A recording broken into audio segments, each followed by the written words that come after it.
In today's video, we're going to talk about using the mind and not force. So when I first went to do Tai Chi, or started doing Tai Chi back in the late 80s, I found it extremely difficult because I'd been doing karate and then I moved to Chinese martial arts. I did karate for 16 years and judo, and before that wrestling, and then I moved to Chinese martial arts in the mid-80s, and then the teacher started to teach Tai Chi. I found it extremely difficult because I was used to using force and speed. So I found it difficult to adjust to this idea of not using force. And then a few years later I went to train with my present master in '92. But he taught me differently. He taught me the real way because he'd been taught by the old masters. He was Chinese from Taiwan. The whole idea behind this comes from Buddhism and Taoism, Tai Chi. Buddhism, Taoism and Confucianism. And it's to do with consciousness and mind.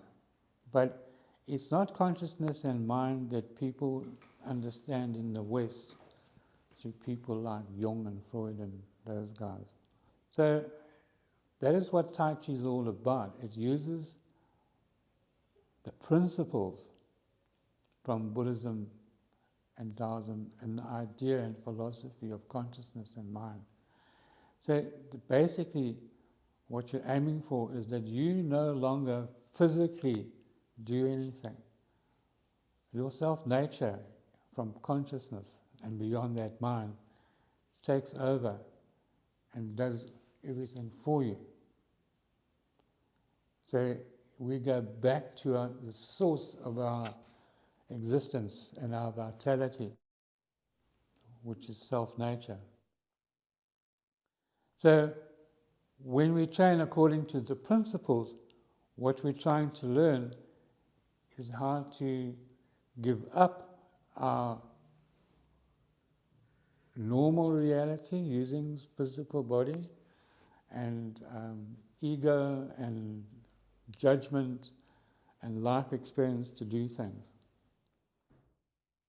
So we want to gradually, through using the principles, move away from that, from this physical reality to this non-physical reality. So beyond our world of 3 dimensions in time and space. Also, when we move, our world is all energy bonding. So everything is energy, bonding of different types of energy, or atoms and energy creating substance, etc., etc. So we want to move beyond that to mind, if you don't mind.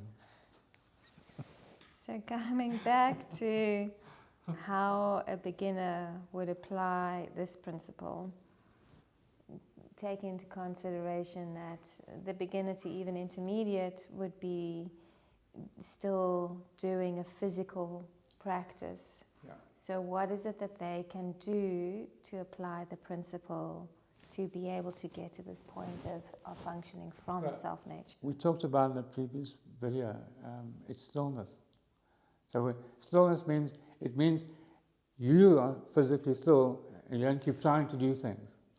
But that takes a lot of time and a lot of practice according to the principles. But gradually you will find that things start to happen, and then when you are still, my arm moved and I didn't really do anything.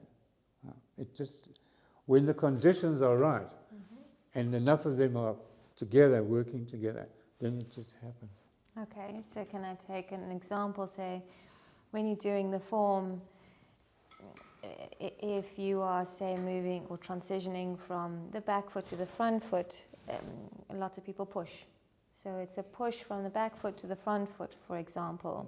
That would be a physical action, rather than allowing the energetic movement to take place so that the physical form can follow. Yes, so we just sink in the earth and suspend, and the movement will just happen by itself. And these are those conditions that you say must come together for that stillness to happen, and then the energetic form to appear. So the principles create the conditions necessary. Okay, but so when you are a beginner, intermediate, it's a good idea to do it really slowly and to try and relax the physical body enough in that moment, so that you are almost training your body not to use a physical. So we say song, there's a Chinese word, song means concentration, relaxation, and without energy. But that's difficult because you don't want relaxation as like wet spaghetti. Okay? It's relaxation with concentration, but not with tension. So it really starts to train the mind. Because now you're thinking, how do I relax and concentrate at the same time? And then gradually you can concentrate, but it's not tense. So you start, then that leads to a point where you start to move from suspending, but you're not actually using your physical body. Also, you have a thing that happens is the body can break through and connect with the earth, and then you relax completely, but your body fills up with the earth's energy. And so you're using that. So you're empty, but you're also full. So it means that you're not using physical muscle and bone anymore.